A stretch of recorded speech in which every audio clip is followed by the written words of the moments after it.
bienvenue sur Digital Congo Télévision pour ce nouveau numéro de votre émission Débat, semaine en 45 sur Digital Congo Télévision. Ici, nous avons l'occasion avec nos invités de débattre sur l'actualité politique au cours de la semaine qui s'achève. Vous le savez, une actualité toujours dominée par cette problématique des désignations du candidat président de la CENI, la future CENI qui devra nous amener vers les élections en 2023, mais également le refus des Lamouka et du FCC d'envoyer leurs membres pour composer le bureau de la CENI. Et, il s'agit également ici de parler des premiers 100 jours du gouvernement, des Warriors, le gouvernement dirigé par Sama Lukonde. Et pour en parler, je reçois sur ce plateau d'entretien deux invités. À ma droite, j'ai Maître Pinda, de l'UDPS, le parti au pouvoir, à qui j'ai dit bienvenue sur ce plateau. Merci à vous de me recevoir pour la énième fois. Donc je me réjouis de me retrouver. Digital, c'est votre maison de toutes les façons. Voilà. Merci. Et à ma gauche, je reçois le professeur Edi Yeni. Il est cadre du parti SID, de Martin Fayoulou Madidi, à qui j'ai dit bienvenue sur Digital Congo Télévision. Merci beaucoup justement de vous remercier pour votre invitation. C'est juste une première opportunité de pouvoir se présenter chez vous. Et on est là pour défendre pratiquement les valeurs de notre parti et puis juste de la République. Alors nous allons parler d'abord des 100 premiers jours du gouvernement des Warriors dirigés des mains des maîtres par Jean-Sama Lukonde. Il y a quelques jours, ils ont organisé au niveau du gouvernement une messe d'action de grâce pour célébrer les premiers 100 jours et essayer d'étaler le bilan à mi-parcours. Est-ce qu'il était nécessaire, je commence avec vous, de l'UDPS, est-ce qu'il était vraiment nécessaire d'organiser une messe d'action de grâce pour parler de son bilan? Bon, écoutez, les motivations, c'est seul le Premier ministre Sama et son gouvernement qui veulent le dire. Moi, personnellement, je n'en ai pas vu l'intérêt, puisqu'il est beaucoup plus attendu, du gouvernement, ou qu'il était beaucoup plus attendu du gouvernement, d'aller plus de manière directe pour mettre sur la place publique ce qui avait été déjà réalisé ou ce qui devait être réalisé. Alors, les bilans de 100 jours, moi j'aime bien le dire ainsi, ou que je souhaiterais qu'on le dise mieux, puisque s'il faut compter les bilans de 100 jours, on doit se dire, dès que le président de la République a accédé au pouvoir, arrivé à l'accession du gouvernement Sama Lukonde, puisque Sama Lukonde, en arrivant, il a trouvé des préalables, des prérequis. Et alors, c'est sur ce fond-là, sur cette base-là, qu'il a pu éventuellement réaliser ou arriver à accomplir ce que nous avons aujourd'hui et aujourd'hui énuméré par ce bilan de 100 jours. C'est vrai, le Premier ministre est revenu en tout cas sur son bilan qu'il juge en tout cas positif dans certains points, notamment en ce qui concerne l'économie. Est-ce que vous partagez cet avis du Premier ministre? Bon, je crois bien qu'il y a des éléments qui démontrent à suffisance que le bilan est largement négatif. Nous sommes encore dans cette ingouvernabilité de l'espace du champ politique congolais. Je crois bien à la fin des 100 jours, le Premier ministre a pratiquement interpellé tous les membres de son gouvernement pour aller juste participer à un séminaire de renforcement des capacités. Après avoir compris que les membres du gouvernement n'ont pas répondu aux attentes de la population, aux attentes même, je dirais, juste du gouvernement, mais juste il va organiser des séminaires de formation. Tous on est au Congo, il faut juste éviter l'économicisme, juste avec des indicateurs, des nouveaux paradigmes des institutions de Bretton Woods, du néo-capitalisme pratiquement international. En 100 jours, le Premier ministre ne va pas faire des Kinshasa à New York. Mais j'ai dit à 100 jours, mais on peut quand même voir des signaux forts. Des signaux forts dans l'amélioration pratiquement des conditions socio-économiques de la population. Je crois bien qu'il y a assez de ratés. On nous a parlé pratiquement du prix de produits surgelés, pratiquement des annonces sans matérialisation. On nous a fait des promesses. On a connu des grèves ça et là. Le médecin, récemment ici avec le Transco. Transco, quand même, c'est une société publique. Bon, le Transco, médecin, le professeur d'université, bon, ça m'a étalé même plus loin. Je prends pratiquement les cas de mon secteur. Implanter, je crois bien, le Wi-Fi. Le Wi-Fi, je prends à l'université, dans les universités. Mais aujourd'hui, vous posez la question aux étudiants, vous diront juste il y a incompatibilité entrait. Donc ça ne marche plus. Ça n'a jamais marché parce que jusqu'à présent, ce Wi-Fi-là est incompatible. Lors des essais, moi-même j'étais là, ça marchait. Est incompatible. Vous arrivez à l'université, on ne sait même pas télécharger quelque chose. Hein, on ne sait pas télécharger. Donc nous avançons des contradictions en contradictions. Il y a des mesures populistes prises par le membre du gouvernement qui se révèlent, je dirais, incompatibles, qui se révèlent infécondes sur le terrain. Donc je dirais le bilan est largement négatif. Maître Mpinda, vous pensez au contraire, parce que le Premier ministre a avancé quelques chiffres. Hein, c'est notamment la stabilisation du taux d'échange. Il parle également des réserves d'échange qui ont augmenté. Oui, mais à l'entendre de l'avocat, c'est largement négatif. Vous savez, je voudrais d'abord amener mon estimé co-débatteur, qui en soit professeur d'université, si je ne m'abuse pas, ce qui voudrait dire tout simplement que nous voulons, vous savez, nous allons essayer un peu d'élever, donner de la hauteur, à ce que nous disons, puisque ceux qui nous suivent veulent soit comprendre qu'est-ce qui se passe normalement. Lorsque un gouvernement est nommé, il est obligatoirement prévu un séminaire. Quand on dit séminaire, c'est-à-dire on voudrait que ce gouvernement ait une même vision. À l'entrée de ce gouvernement, ce séminaire n'avait jamais été organisé. Alors il a été organisé quelques temps plus tard pour permettre aux membres du gouvernement de savoir chacun dans son rôle, pour qu'il n'y ait pas d'enjambement ou les uns qui marcheraient sur le plate-bande des autres. Ça, c'est d'abord. Deuxièmement, vous dites améliorer le social. Je vais vous faire une petite démonstration de comment est-ce que le social des Congolais peuvent être améliorés par rapport au prix des denrées alimentaires, par exemple. Je comprends aussi que vous ne suivez pas l'actualité, puisque à ce jour, il y a eu une convention, un protocole d'accord, qui venait d'être signé entre le gouvernement et les ministères. Plutôt que ce que j'ai dit, le ministère de l'économie et les ministères...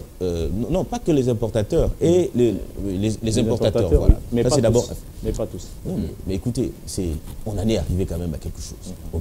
C'est pour améliorer, au moins cette fois-ci, puisque ce qui était sorti avant, c'était une lettre du ministre de l'économie émettant un vœu de voir les prix être rabattus jusqu'à 10 $.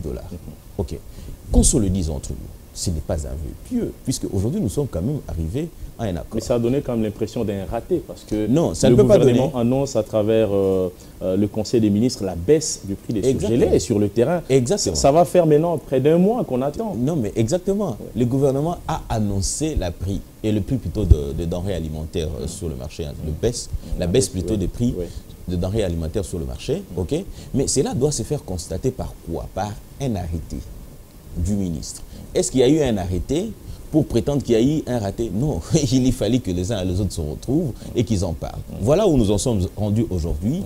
Il y a eu des discussions avec la représentation de la FEC, les opérateurs économiques, et aussi avec le gouvernement pour en arriver à la résolution où nous en sommes arrivés aujourd'hui. Je vous prends encore un autre cas. Aujourd'hui, par exemple, nous parlons de la baisse de prix de billets d'avion, qui est aussi une façon d'améliorer les quotidiens.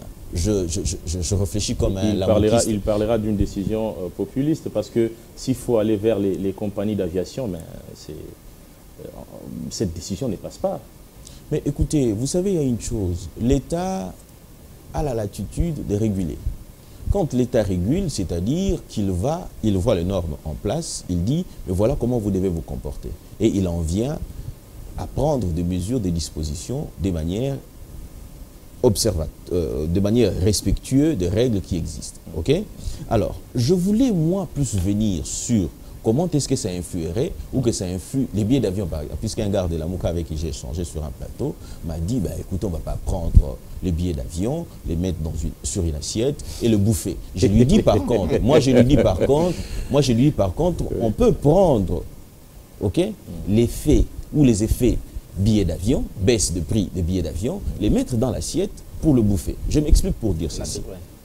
Ben voilà, ça va de soi. C'est-à-dire qu'aujourd'hui, par exemple, moi je suis un grand amoureux de saucisses de provenance de l'Est de la République.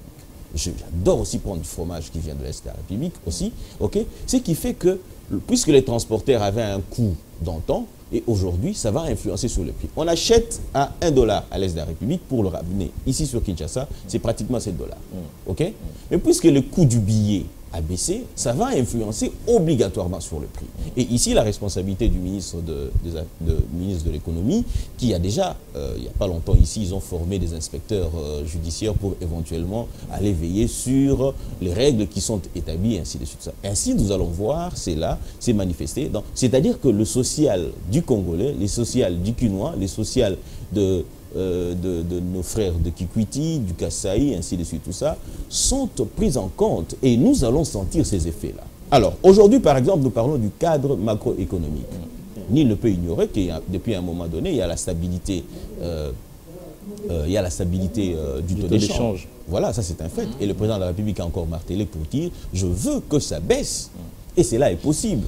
Okay? Mais lorsque nous sommes entrés au pouvoir, on a prétendu, puisque tous ceux de la MOUCA avaient pour habitude de nous dire bah, écoutez, mais nous vous avons laissé 1,5 milliard de dollars. Okay?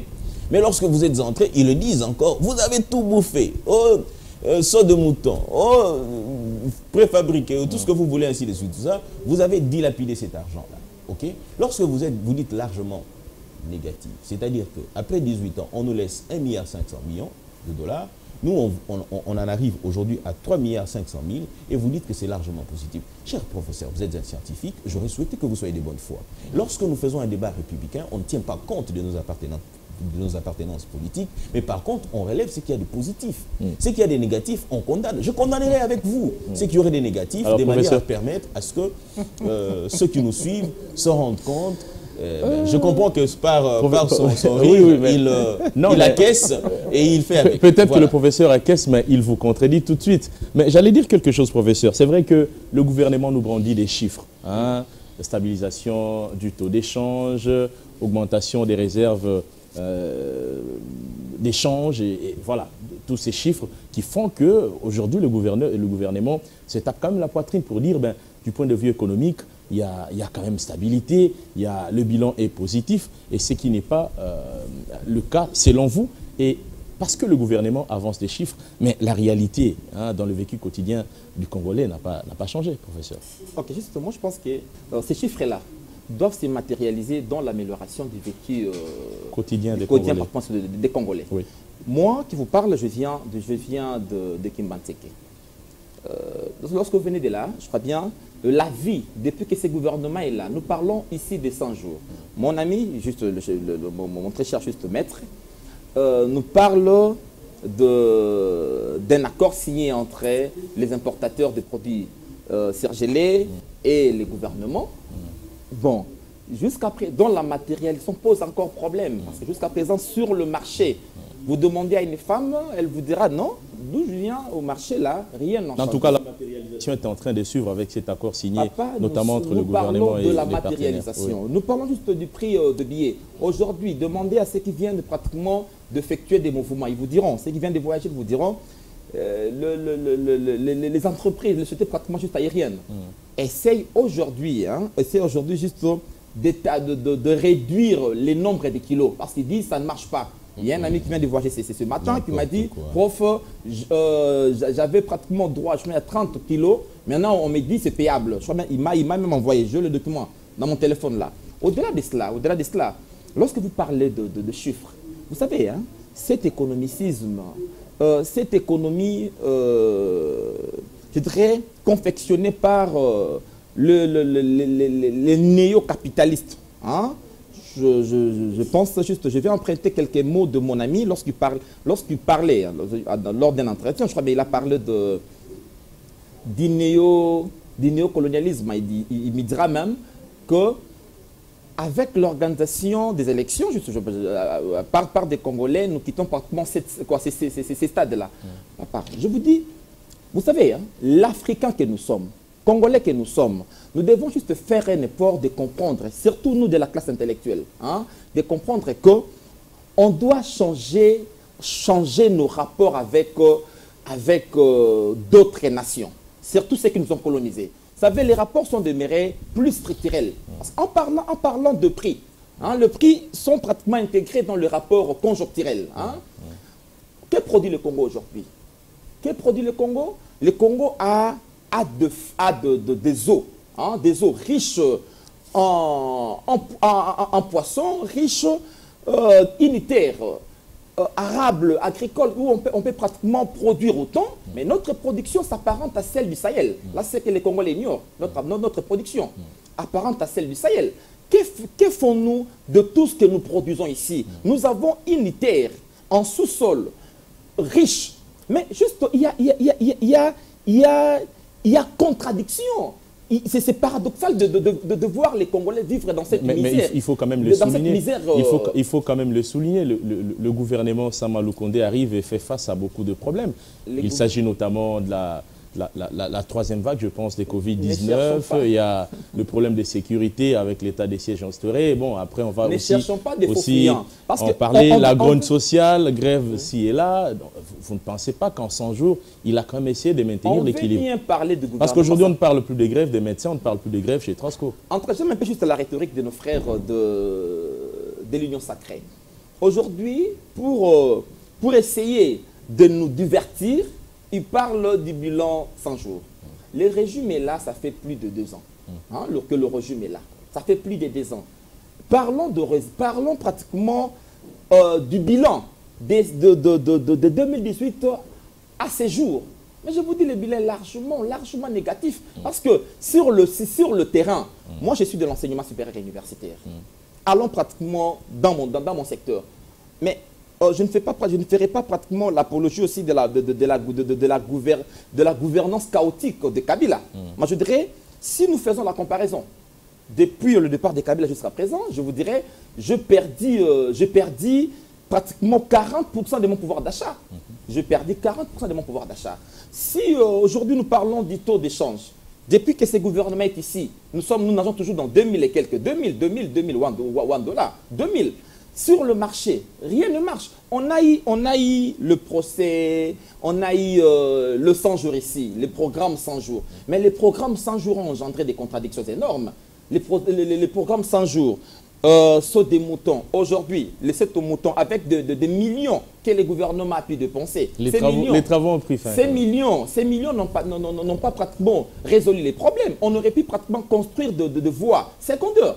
À Kinshasa, avec des millions auxquels on a dépassé, je dirais, follement, parce que c'était une voie de prédation, une voie pour permettre aux nouveaux maîtres de se faire un peu d'économie, de construire des buildings partout vous allez. À Limité aujourd'hui, la commune présidentielle, mais en tout cas, ces gens-là ne cessent d'acheter, de construire des buildings. Aujourd'hui, nous vivons pratiquement ces bidonvilles à côté de gratte-ciel.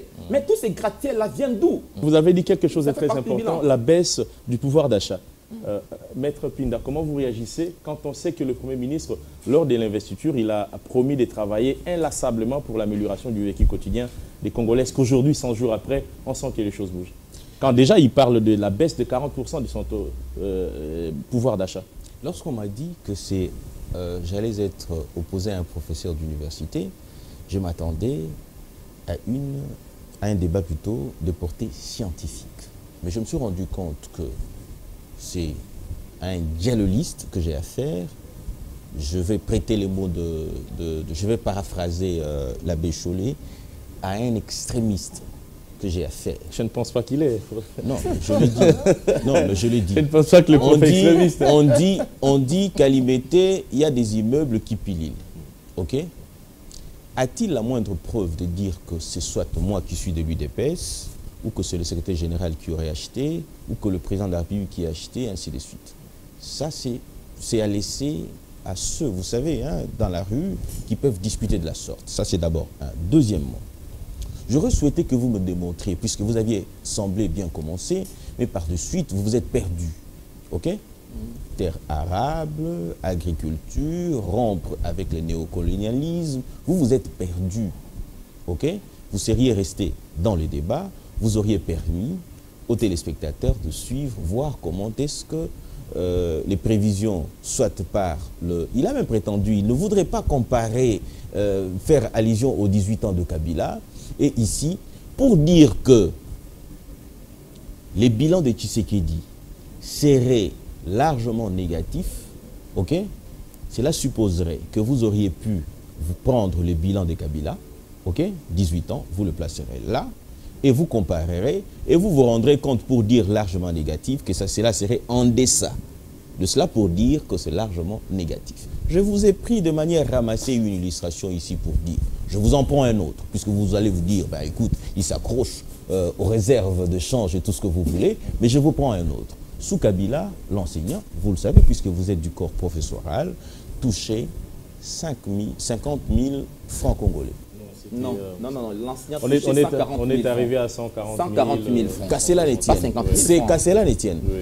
Merci de me porter cette précision-là. 140 000. Et aujourd'hui, il touche combien?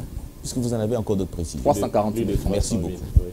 Vous pensez réellement que c'est largement négatif?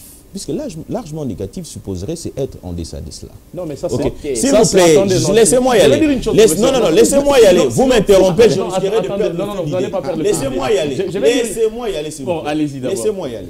Vous parlez du pouvoir d'achat, puisque le problème se résolve à ces niveaux-là. OK?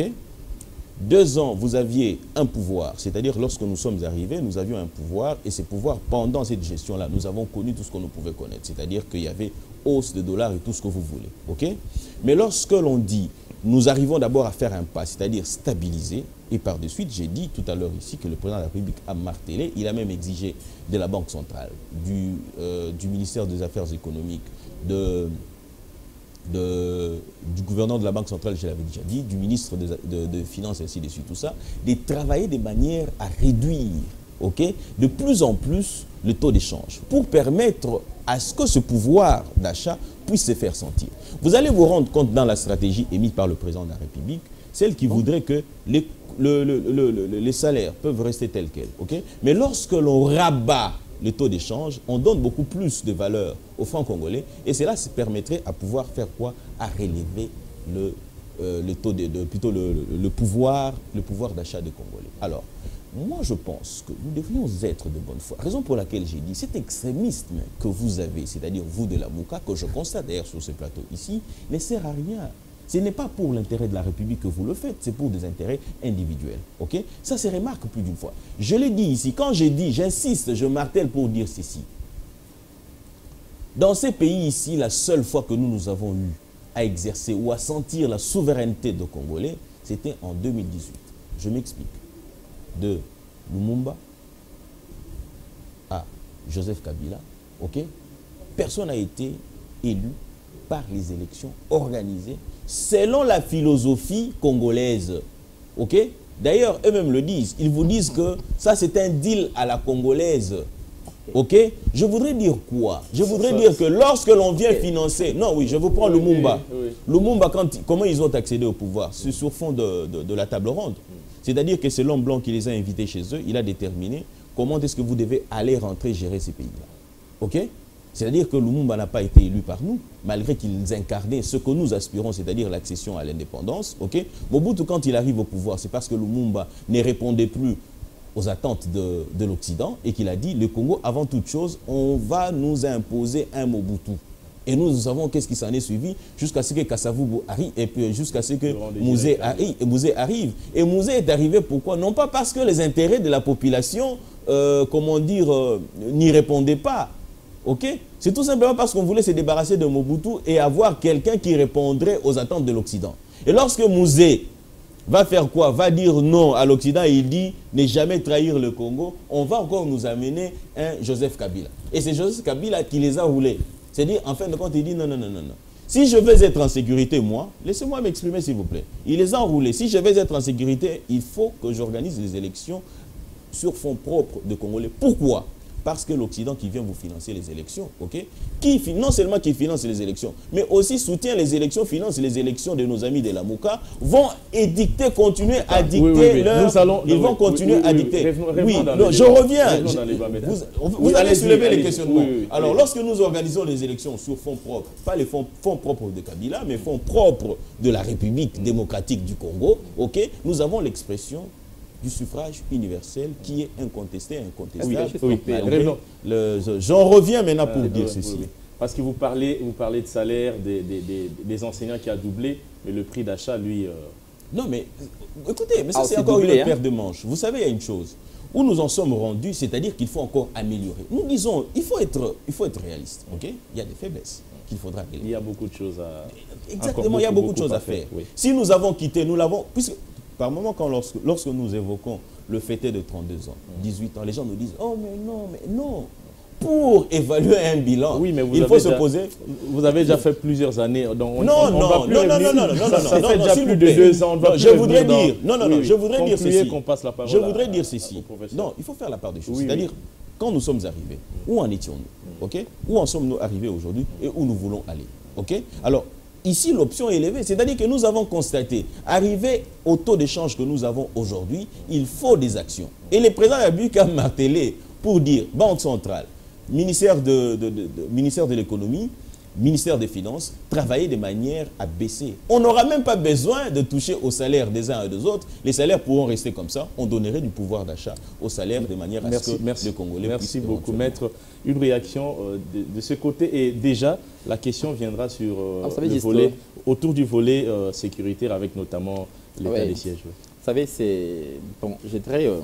On est taxé de militants, d'extrémisme, tout ça, c'est bien.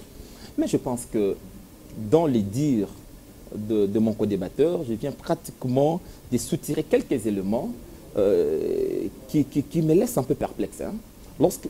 Lorsqu'il fait l'apologie de Kabila qui aurait organisé des élections sans pratiquement le financement extérieur. Ouais. Mais il faut être clair, il faut dire à la population, Kabila a organisé des élections de façade. Nous étions déjà juste en accord depuis Ibiza. Tout était orchestré pour juste nommer Tshisekedi. Tout était orchestré, soyons clairs maintenant là. Parce que je vais retirer ces mots-là de lui. Mon frère, ces élections de façade, ces élections pratiquement... Nous allons revenir dans le débat président légitime. J'aimerais c'est une question hyper sensible. J'aimerais qu'on recadre le débat, s'il vous plaît, s'il vous plaît, professeur. J'aimerais qu'on recadre le débat. Oui, mais parlons du pouvoir d'achat. Parlons du pouvoir d'achat. Oui. Déjà qu'il faut passer, parce qu'il y a plusieurs autres sujets à débattre. On a compris sa position. Terminez votre idée et puis on passe à... Je dirais juste, lorsque vous dites ça, vous savez, moi je dirais, hein, nous avons dépensé près de 3 milliards pour avoir ce régime. Je vais vous expliquer. Le gouvernement va débloquer 2 milliards. Il y a ceux qui géraient, diront non, pour aller pratiquement en campagne, on doit voler ça et là. La rapine que les élections coûtaient au pays, c'est près de 3 milliards. Parce que chacun a eu à puiser là où il était pour organiser les élections. Je parle de la rapine. Je ne parle pas de ce que le gouvernement a dépensé. J'aimerais dire une chose. Vous revenez trop sur les élections. Non, c'est une question qui était soulevée par mon ami en faisant l'apologie de Kabila. Et en disant que Kabila a nommé à la fin. Et a nommé quelqu'un qui répond aux attentes pratiquement du peuple. Revenons. Je suis déçu. Non, attendez, revenons. Qu'on attaque le régime. Maître, revenons dans le débat. Nous parlons des 100 jours du gouvernement Samalou Kondé. Et j'aimerais qu'on évoque le volet sécuritaire. Comment évaluez-vous la situation sécuritaire pendant cette première partie des règne du Premier ministre Samalou Kondé? Ok, je vais en venir, mais je vais faire une... En tout cas, gagnons le temps parce que nous n'avons plus... Oui, il y a un sujet sur les élections qu'on n'a pas encore abordé. Je veux faire un petit toilettage le plus vite que possible. Je vais même pas 30 secondes. Juste 30 secondes. Il l'est dit, en croyant enfoncer le régime actuel, entre-temps, il est en train de donner les raisons qui ont fait qu'il y a eu une dépréciation de francs congolais sur le marché. C'est-à-dire qu'il prétend que les autres ont volé, l'argent circulé sans être contrôlé. Comment ils ont géré 3 milliards de dollars. Si on peut retrouver 3 milliards de dollars, allez-y comprendre si nous pouvons quitter 1 dollar à la valeur de 1600 pour atteindre aujourd'hui 20 000. Donc, allez-y comprendre tout ça. Donc, merci de m'aider sur ce point-là. Alors, je voudrais revenir sur... bon, je ne veux pas encore revenir sur la question des élections de façade. Évoluons. Je ne veux pas revenir sur cette question. C'est un autre débat. C'est un autre débat auquel j'aurais souhaité. Alors, prenons sous le plan sécuritaire, puisque nos amis ont condamné, ils ne cesseront de le faire. Ils disent, l'état des sièges a échoué lamentablement, d'ailleurs ceci, d'ailleurs cela, ainsi de suite, tout ça. curieusement, vous allez constater par vous-même, ils ne font aucune proposition pour éventuellement permettre à l'État d'évoluer. Vous allez vous rendre compte d'une chose, que ça c'est ce que j'ai sorti d'un de leurs, un des porteurs. En fait, je peux citer le nom si vous le voulez bien sur Top Congo. Il dit, lorsqu'on parlait de coût de change et tout ce que vous voulez, on lui dit, mais écoutez, qu'est-ce que vous proposez pour la République? Puisque ceux qui votent, vous savez, à Béni, c'est Béni qui a beaucoup plus voté pour Martin Fayulu et consorts, ainsi de suite. Quand il y a insécurité à l'est de la République, ceux de Béni en sont victimes. Ok? Mais je pense qu'ils devaient en républicain. J'allais oublier qu'eux ne sont pas républicains et ils sont dans la résistance. D'ailleurs, quand on dit républicain, c'est-à-dire que vous faites ce qui est repris dans la République. Mais la résistance n'y est pas dans la Constitution. C'est-à-dire qu'ils sont dans l'incapacité de pouvoir faire de propositions. Puisqu'ils ne font pas de propositions pour permettre à la République, je dis bien, d'aller de l'avant, qu'est-ce qu'ils font? Ben, ils font la résistance et en faisant la résistance, ils vous donnent l'impression, en étant extrémistes, et que rien ne va. Et pourtant, à l'est de la République aujourd'hui, posons-nous la question de savoir, hier c'était, chaque matin quand vous vous réveillez, vous avez une mauvaise nouvelle pour dire que non, il y a eu des têtes qui ont été tranchées, ainsi de suite, tout ça. Je ne dis pas que c'est fini, on ne tranche plus des têtes, mais on continue de le faire. Est-ce qu'on le fait de la même manière qu'avant? C'est-à-dire qu'il y a une, si pas minuscule, si pas insignifiant, mais il y a quand même une amélioration. Hier, par exemple, aujourd'hui, récemment, ici, on a arrêté un camion avec des munitions, ainsi de suite, tout ça par les services de sécurité. Et d'antan, on nous a fait entendre ici qu'il y avait 21 000 hommes à l'est de la République. On se posait la question de savoir, avec 21 000 hommes à l'est de la République, qu'est-ce qui se passait? Okay? Mais aujourd'hui, nous sentons qu'il y a une présence militaire, on est force, on essaye de faire mieux. Il y a même certains, aujourd'hui je suis vu même un général qui vous dit, écoutez, si les uns et les autres veulent à ce que la chose continue à l'Est et que l'on mette fin à l'état des sièges, c'est tout simplement parce que nous connaissons aujourd'hui les secrets et ils ne veulent pas que ces secrets-là soient mis sur la place publique. Excusez-moi, je vais conclure pour dire ceci. Mais quels sont ces secrets-là? C'est leur complicité. Ok? Je vous ai dit que nos amis sont soutenus ou ont été financés par l'extérieur. Et quand on dit extérieur, c'est quoi? Ce sont les multinationales qui veulent à ce que, qui sont d'ailleurs contre. Ils relayent la position. Vous avez aussi fait partie de ce cercle-là, à Genève. C'est-à-dire? Oui, avant d'être... Mais oui, nous avons été approchés. Le cercle de Genève. Nous avons été approchés. Oui. Parce que l'UDPS a un boss. C'est-à-dire que lorsque le boss clame, ok, tous ceux qui sont à la tête se plient. C'est-à-dire que Félix Tshisekedi a engagé l'État, a engagé plutôt le parti politique, mais lorsque ceux qui l'ont mandaté, ceux de qui il avait reçu le mandat au Congrès, ont dit non et il s'est retiré. Donc c'est tout à fait normal. Pourquoi? Pour qu'aujourd'hui, vous savez combien de fois, bah, écoute, je ne fais pas l'apologie de Kabila, mais Kabila a pris cette décision, a pensé prendre cette décision-là d'un état de siège. Et cette décision a été combattue par qui? Entre autres ceux qui le soutiennent. Il a prétendu ici dire qu'il faut rompre avec le néocolonialisme. Okay? Mais lorsqu'on organise les élections sur fonds propres, c'est-à-dire que l'Occident ne vient pas mettre son nez dans ça. Mais il est en train de condamner pour dire que non, vous aviez organisé des élections de façade. Mais je me dis, pourquoi cette contradiction? C'est ça, en fait, la contradiction qui détermine nos amis de la Mouka, qui définissent ce qu'ils sont. C'est-à-dire, ils ne répondent pas de nous. Au jour d'aujourd'hui, excusez-moi s'il vous plaît. Terminé. Non, je vais me chuter pour dire ceci. Je vais vous démontrer encore davantage que nos amis sont à la solde, à la mamelle de la communauté internationale, de ceux qui financent le groupe rebelle. Aujourd'hui, nous savons comment cette affaire des vaccins est contrôlée par les multinationales. Qui dit multinationale, industrie pharmaceutique et tout ce que vous voulez, ainsi de suite. Okay? Le président de la République fait une sortie médiatique pour dire que non, je ne fais pas confiance à ces vaccins-là. La preuve en est que le Rwanda, on m'a dit, 4 ont été vaccinés et ils en sont morts. Okay? Mais cette attitude démontrait à suffisance que celui-là voulait protéger sa population. Mais quelques jours après, Martin Fayulu va se faire vacciner. Et en se faisant vacciner, il attendait que la population suive. C'est-à-dire de deux. Qui se soucie de la population et qui met la population en danger? Non, c'est un fait réel, je n'en invente rien. Je n'en invente rien. Ce qui démontre à suffisance que les dangers est à côté de ceux qui sont à la solde de la communauté internationale. Donc c'est dangereux. Donc la Mouka, oui, vous allez répondre, mais tout en mettant un accent sur la situation sécuritaire. Okay, il a évoqué pour dire que depuis l'instauration de l'état de siège, il y a amélioration. Oui, une incohérence vraiment très remarquable sur ces plateaux. Ah, vous savez, je vois un papa qui importe, qui va pratiquement au marché, il achète de la nourriture. Il arrive, il dit non, cette nourriture est empoisonnée. Moi, je ne mange pas. Mais il va quand même laisser ses enfants manger. Hein, vous parlez du vaccin. Le gouvernement. Vous parlez du vaccin. Oui, les régimes Chilombo ont importé le vaccin. Le vaccin est arrivé ici.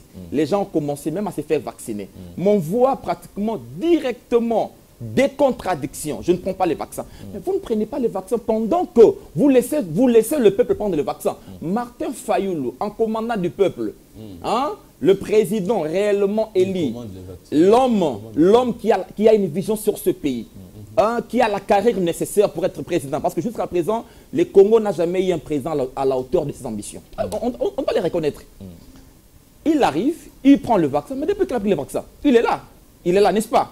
Et puis, vous voulez, pendant cette pandémie, hein, laisser les Congolais mourir parce que le gouvernement est incapable de prendre en charge sa population. Nous parlons de l'Est, de l'insécurité, quoi, rapidement, de l'état des sièges. Oui. Vous savez, ça c'est une question très complexe, hein, très complexe. Je vais juste vous renvoyer chez nos frères, chez juste nos pays frontaliers.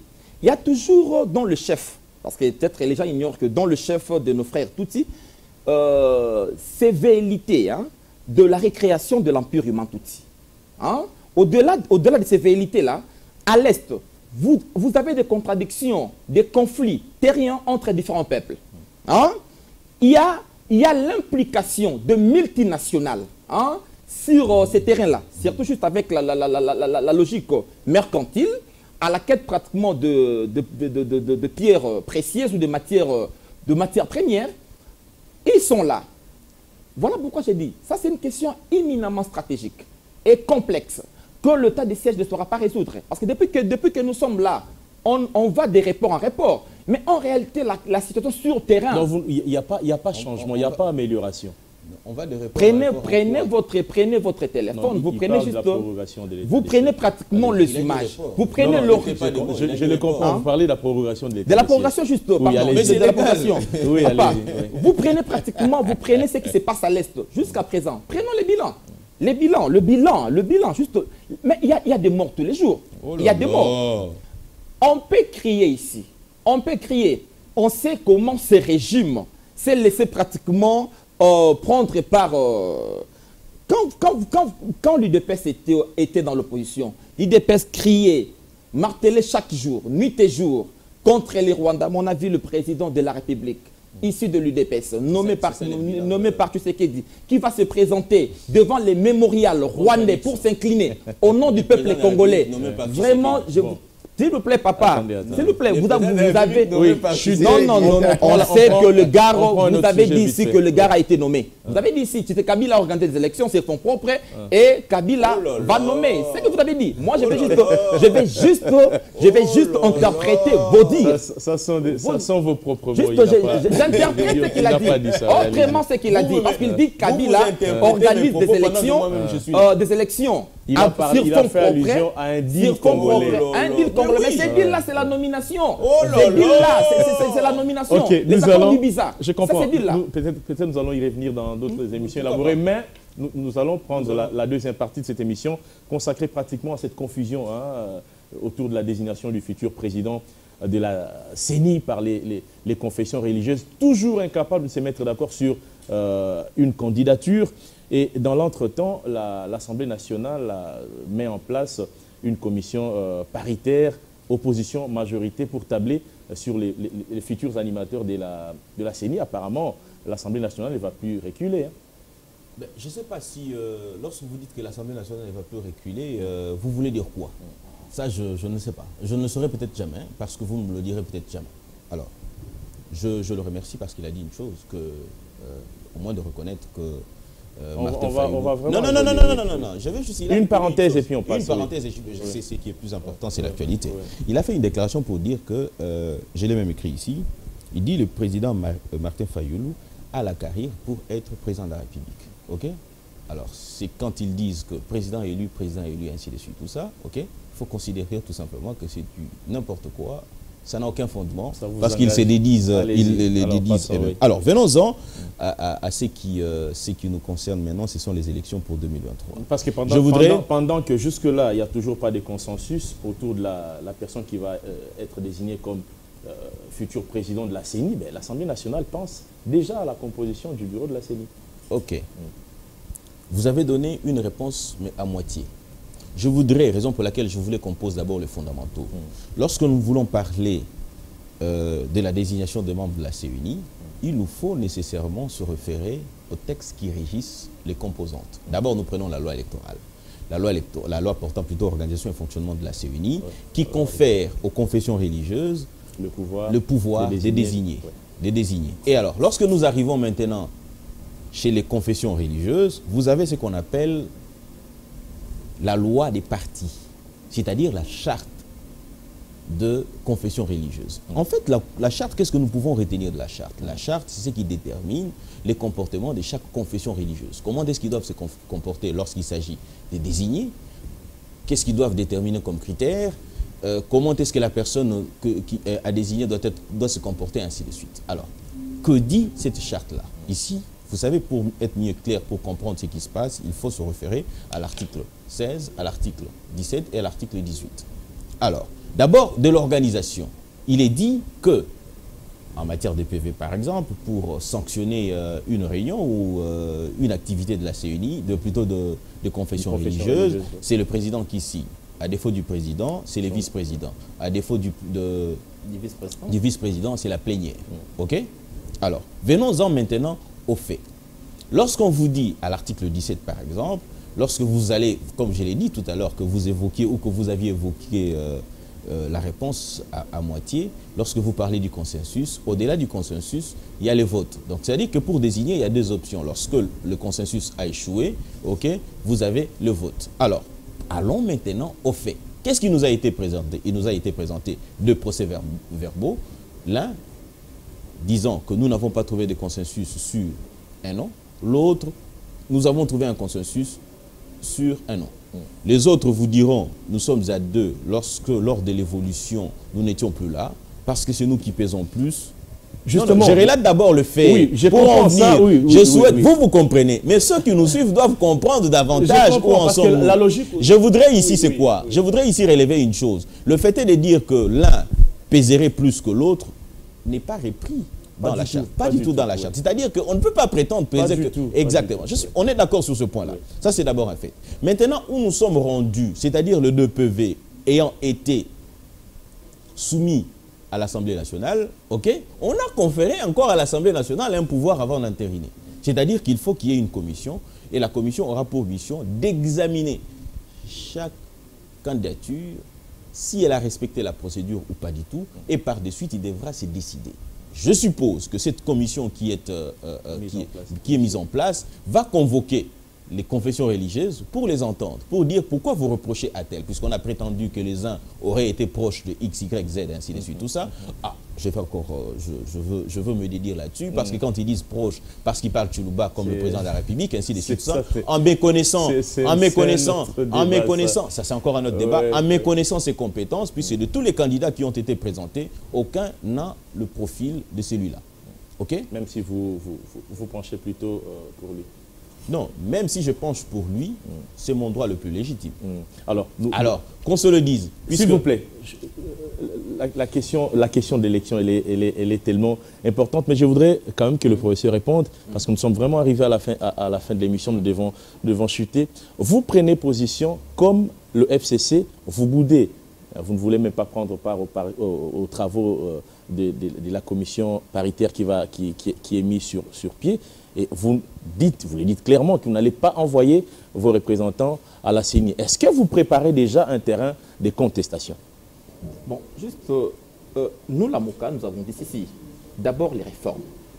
Avant la désignation. Oui, mais les réformes, il faut évoluer. Il faut évoluer. Déjà, vous allez parler des réformes. Oui, mais je vous aide en fait dans votre argumentaire. Vous allez parler des réformes. Aujourd'hui, il y a déjà la loi organique portant organisation et fonctionnement de la CENI qui est promulguée. Alors, les réformes... Bien évidemment. Oui. Je crois bien la CENI. La CENI a été créée pour élaguer une question. C'est celle pratiquement, c'est celle des contestations.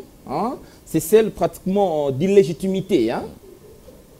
Je crois bien, lorsque vous lisez le préambule de la Constitution, on vous dit c'est suite pratiquement aux crises récurrentes de légitimité que l'on a confiées à une structure indépendante qui est la CENI, l'organisation des élections.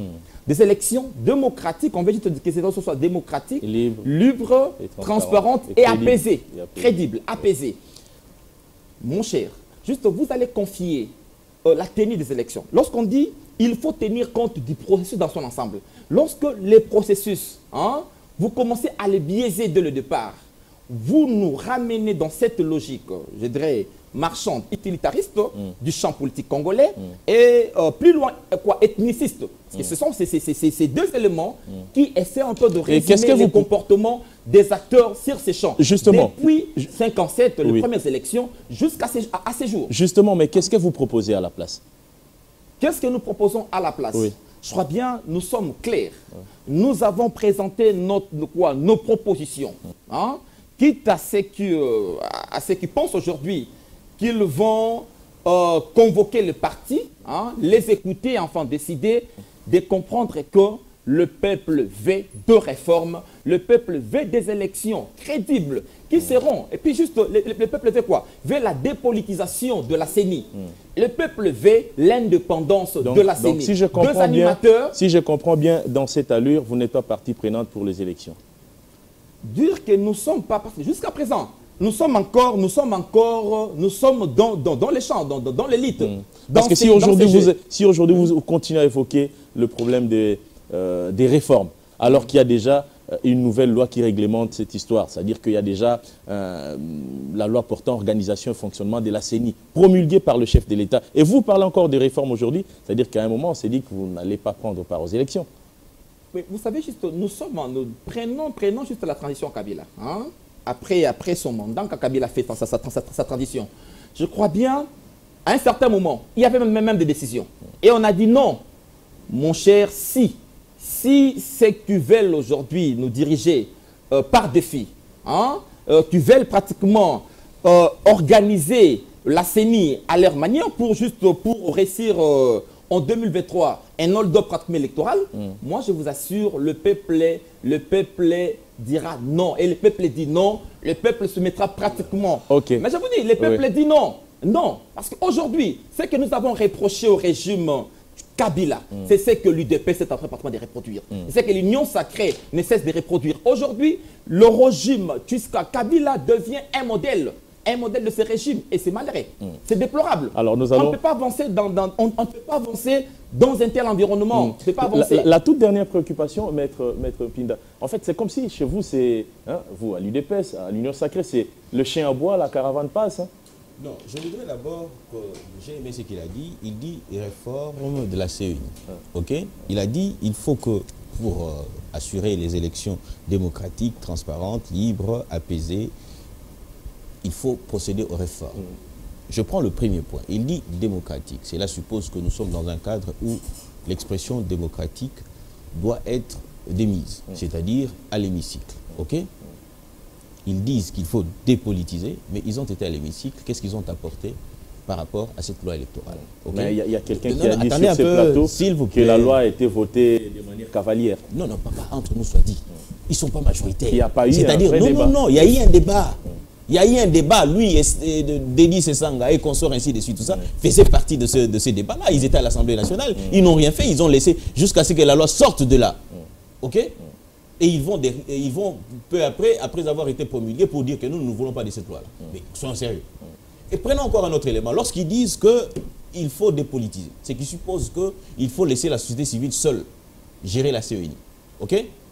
La société civile a répondu, c'est-à-dire une frange de la société civile, c'est-à-dire les églises de réveil. D'ailleurs, ils ont traité d'extrémistes. Ça c'est d'abord un fait. Deuxièmement, la situation actuelle avec la désignation de la CENI est une preuve patentée qui démontre à suffisance que la société civile en elle-même est divisée. C'est-à-dire que le même problème qui sont opposés aujourd'hui. Apprenez s'il vous plaît. Faites l'exercice. Oui, nous sommes déjà, déjà à la fin. Terminez votre phrase. Donc je disais que la société civile en elle-même pose problème. Vous avez une société civile proche de l'Union sacrée, vous avez une société civile proche de l'UFCC, proche tout ça. C'est-à-dire que le problème ne serait pas résolu.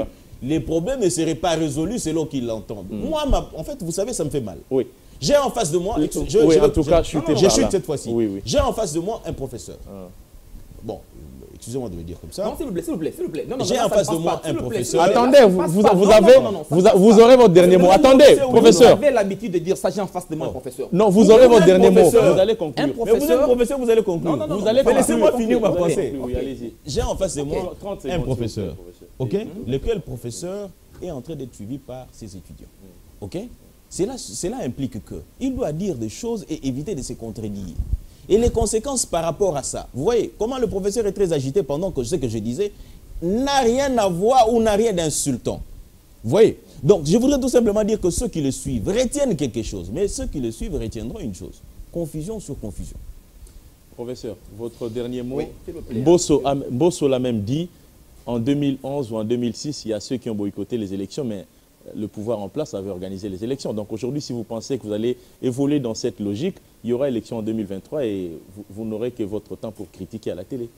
Vous savez, hein. Et ça sera votre dernière intervention. Oui, vous savez, c'est vraiment déplorable ce que nous vivons juste dans ce pays. Hier, on a cru que l'UDPS au pouvoir, malgré cette nomination, se comporterait pratiquement différemment de ces qu'ils ont critiqué hier. Oui. Mais on est surpris de voir l'UDPS se présenter encore pire que la Kabylie. Hein, vous savez, parce que quand les gens disent toujours professeur, les gens ne veulent pas être critiqués. Ce régime, lorsque vous critiquez, lorsque vous allez à l'encontre des attentes du régime, non, ton co-débatteur commence à dire, comme si les professeurs ne sont pas congolais. Vous terminez, donc vous n'allez pas participer aux élections. Mbosso l'a dit, c'est le chien à bois, la caravane passe. En 2023, il y aura élection et vous allez encore rester dans vos débats sur les réformes. Cette majorité issue pratiquement de la logique marchande, je crois bien, ne peut que produire des résultats à la contre de V des Congolais. Moi, je vous assure que le terrain, le peuple est là et le peuple aidera pratiquement ces Mbosso et ces institutions d'organiser des élections démocratiques. Merci. Et ces élections seront organisées dans ces pays. Ça sera votre dernier mot. Merci au professeur Eddy Yeni. En tout cas, merci d'avoir répondu sportivement à notre invitation et merci pour la qualité de débat. Merci à Maître Pinda. Merci, vous êtes habitué de la maison. C'est toujours un plaisir de vous recevoir ici. En tout cas, cette émission touche complètement à sa fin. La suite au prochain numéro. Au revoir.